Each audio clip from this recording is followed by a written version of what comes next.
daraja lenyewe liko chini sana. Kusema gari ya jeshi kushuka huku chini kote, na ndio tulikuwa tunafanya kazi usiku wa kuhamisha watu ili waende angalau shule ya msingi. Kwa hiyo watu wote tulikuwa tunawasimamia jana kuhamisha mizigo yao. Kwa nyumba ambayo tutaka jana takuwa mtu ni yeye anatoka tu anapiga hatua tata kwa nyumba. Tumekuwa hapa sisi kwa ajili ya kuzuia raia wasivuke mpaka hapo taratibu zitakapofanyika baadaye. Hapa ndio maisha Na hali hii nitumie fursa hii kuwaparai watu katika mazingira yetu. Tuna vile visima, tuhakikishe visima hivyo vinafunikwa, vinaweka katika mazingira mazuri ambayo yasije yakaleta athari kwa watoto wetu. Lakini pia sehemu ambazo maji yanavuka, maji hayapimwi kwa mguu. Tuhakikishe maji yakivuka ndipo na sisi tufanyeje, tupite. Lakini serikali yenu bado inaendelea kupambania kuhakikisha mnaendelea kubaki sehemu salama. Sisi kama watu wa hospitali tumejiandaa kuhakikisha kwamba zile huduma za dharura na upatikanaji wa dawa za dharura tumejiandaa vizuri na tumeshaandaa utaratibu, lakini tunatoa wito kwa jamii ni kwamba kwa kipindi hiki tuongeze umakini kwenye maradhi yetu, kwenye makazi yetu, ili tuhakikishe kwamba jamii nzima inabaki kuwa salama. Kila mmoja amchunge mwenzake na amlinde mwenzake. Lakini sisi watu wa hospitali tumejiandaa vizuri kwa sababu dawa tumeshaziagiza na vitendea kazi tunavyo pale hospitalini, kituo chetu cha Ikola. Ilikuwa na madhara ya nyumba za watu kujaa maji, ambapo nyumba moja ambayo ndio hii hapa iko nyuma yako ndio nyumba iliyodondoka, na nyumba 36 zote zilikuwa zimezungukwa na maji kuanzia usawa huu kuzunguka kwenda mpaka barabara hii na kuteremka mpaka ziwani. Yote ilikuwa na maji. Kwa upande wa Ikora madhara ilikuwa ni hayo, hakuna madhara kwa binadamu. Ila kwa upande wa kijiji cha Mchangani nyumba 2 zilidondoka kuta. Zenyewe zilikuwa na madhara kwa binadamu kati ya kitongoji cha Mzabwera na kitongoji cha Kajini. Na changamoto kubwa ilikuja kuonekana kijiji cha Kafisha kwenye mawasiliano yalikatika kwa muda wa masaa 6, maana barabara ilikuwa haivukiki. Na kingine ni hapo tulipotoka kati ya barabara ya kutoka Ikora kuelekea Isengure mpaka dakika hii hapa pitiki. Tunapongeza sana jeshi letu la akiba, toka jana wamefanya kazi nzuri, mpaka sasa hizi bado wanaendelea na hii kazi kuendelea kuhakikisha hakuna mwananchi anayepata madhara. Wilaya kwa sababu ya ujio wako kuja kuhakiki matukio ambayo yametokea. Kwa kweli kama baada ya mtu kujaa kama hivyo mnavyoona ndivyo ilivyotokea, lakini bahati nzuri mimi nilikuwa nishapata uwanja nikawa nimesha karabati hata kama sijamaliza. Kwa hiyo leo nimelala kwangu kabisa. Uzidi kufanya hivyo, uzidi kututembelea na kujua yanayotokea. Ushauri tu kwa wenzangu wote ambao tunakaa mabondeni, tutoke kwa sababu ya madhara kama hayo tuliyoyaona. Asante sana. Kuwashukuru na kuwapeni pole sana wananchi wa hapa Ikora, wananchi wa Isengure, wananchi wa Karema na maeneo mengine ndani ya wilaya yetu ya Tanganyika ambako mvua zimenyesha kubwa na zikaleta kadhia na usumbufu katika maisha yetu ya kila siku. Tunazo salamu za pole pia kutoka kwa Mheshimiwa Rais Dr. Samia Suluhu Hassan ambaye naye anaendelea kuwapa pole wananchi wake ambao kwanza walimchagua kwa kura nyingi, lakini pia anawasimamia na kuwaletea maendeleo. Hii naomba nianzie kwa Francis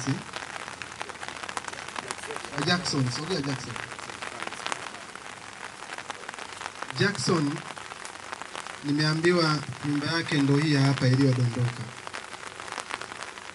na nikaambiwa ni miongoni mwa maeneo ambayo kipindi kile mvua zilivyoonyesha maji yakawa mengi, ni maeneo ambayo yalitembewa na kuonekana kwamba yako kwenye maeneo hatarishi, si ndio?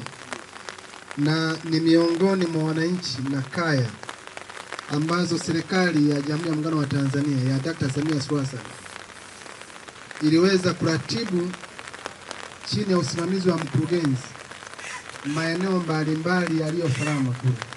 Na ndio maana anasema amekaa kwenye chombo chake. Iko hivyo.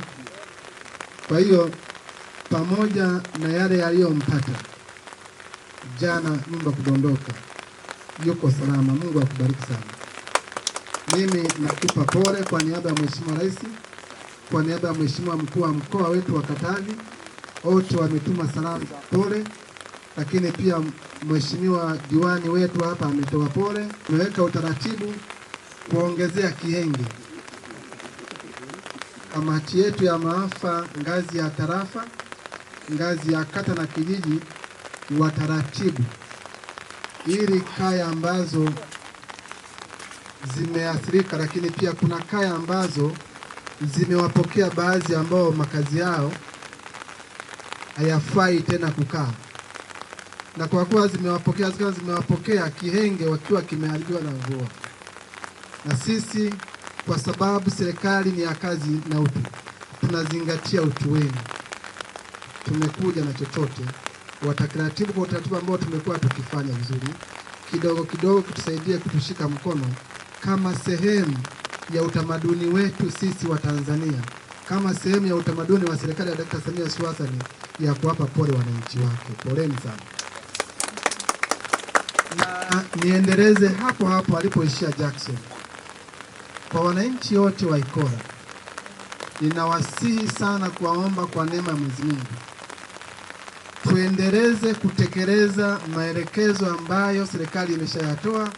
Mheshimiwa mkuu wa mkoa aliyatoa baada ya kupima na kuona kwamba maeneo ambayo ni hatarishi, tuliwaomba na kuwataka wananchi wote wasiendelee kukaa pale. Mengine huwa sio mazuri kuyasema wakati wa matatizo, lakini ukiacha pia kuyasema inakuwa kama vile mmenyamaza. Kuna baadhi yawezekana viwanja hawakupata ama maeneo ya kwenda, nafahamu hilo. Sasa leo mkurugenzi mtendaji mwenye dhamana ya kufanya hayo, ninamwelekeza atabaki kumalizia kipande cha kazi alichobakiza kwenye kazi kubwa aliyoifanya ya kuratibu, ili kila aliyo kwenye eneo hatarishi, kama tulivyokuwa tumekubaliana kipindi kile, na baadhi akiwemo ndugu yetu hapa Jackson na wengine wakapata, asiwepo mtu ambaye bado yuko kwenye eneo ambao ni hatarishi na alama zimekwisha kuwekwa, na hii itaendelea kuwapeni hasara, lakini kuwarudisha nyuma kimaendeleo. Maeneo yaliyo salama ni salama kwa kuishi. Maeneo yaliyo salama yanatunza mtaji wako. Maeneo yaliyo salama yanatunza usalama wako. Maeneo ambayo si salama yanaongeza hasara kwenye familia. Jackson, nakupongeza sana na nakuombea baraka, Mwenyezi Mungu akubariki zaidi. Na niwaambie eneo hili la Ikora ni eneo ambalo Mheshimiwa Rais anajenga barabara ya lami. Si mnaiona? Si mnaona? Kwa hiyo maeneo ambayo mnayaona kule juu kwamba si kwamba eti hayaeleke yafai, hayo baadaye mtayatafuta kwa gharama kubwa, lakini hamtayapata. Na kwa kadiri shughuli za binadamu zinavyoendelea kule juu milimani, tegemeeni kwamba uharibifu wa mazingira unapelekea maji yabadilishe njia. Kwenye mto uliojaa pale kuna nyumba ilikuwa imejengwa pale. Miaka ya 80 mto ulikuwa hujaa hivyo, uongo? Sasa kule juu inaonekana kuna sehemu ambako maji kwa shughuli za binadamu yamebadili njia, yanaongeza wingi wa maji kwenye, ndio maana panajaa. Kwani kama ilikuwepo nyumba pale na watu wanaishi kama ofisi, silikuwa haijai na daraja ilikuwa inapitika? Sasa tutazame katika kwa shughuli za binadamu kila siku zinabadilisha mambo mengine. Kwa tukiambiwa hapo sio salama, tukubali kwa sababu imefanyika kitaalamu na kiusalama. Deti Ikora endeleeni kusimamia, na kamati ya usalama ya tarafa endeleeni kusimamia, lakini mkurugenzi endelea kusimamia idara ya mipango miji kwenye maeneo haya. Isiwepo tena nyumba mpya inaanza kujengwa, isiwepo tena. Ikiendelea kuwepo inakutia hasara. Mvua itakuja, itapeleka, itadondosha. Tena wote kujenga pale wakati umeshaelekezwa kwenye eneo la kwenda. Hapana. Twende kwenye maeneo salama. Ndugu zangu, sasa vijana hawa watoto wanataka wakue, sio kukua kwenye misukosuko ya maji sehemu ambapo ni hatarishi. Twende tukafanye hivyo. Kwa hiyo timu ya wataalamu watakuwepo kwenye ofisi ya kata wataratibu, lakini wenye maeneo ambayo yalikuwa na mashamba, kama kuna mambo yakuwa yamekaa sawa, wataweka sawa pamoja na mimi. Sawa ndugu zangu? Samaki za Boanga Ndio. chini, lakini kwa kulingana na uwezo wetu na athari imeingia kwenye kazi zetu hizi, ni mto umekuja kuingilia maeneo yetu ya kuweka vyombo, na hata makazi yetu ya kuishi yalikuwa ni magumu kwa sababu kupitia maji. Lakini sasa niseme tu kwa kumshukuru Mwenyezi Mungu, hata serikali yake ambayo imekuja kutusaidia kupatia makazi mengine mapya. Kweli nawashukuru wametusaidia. Serikali inatakiwa tutengee maeneo maalum ya kuhifadhi vyombo vyetu ambavyo vitakuwa ni salama zaidi. Hata kama maji atakuja, yawe ni maji, vyombo vyetu sio vikiathirika kwa chochote kile. Daraja hili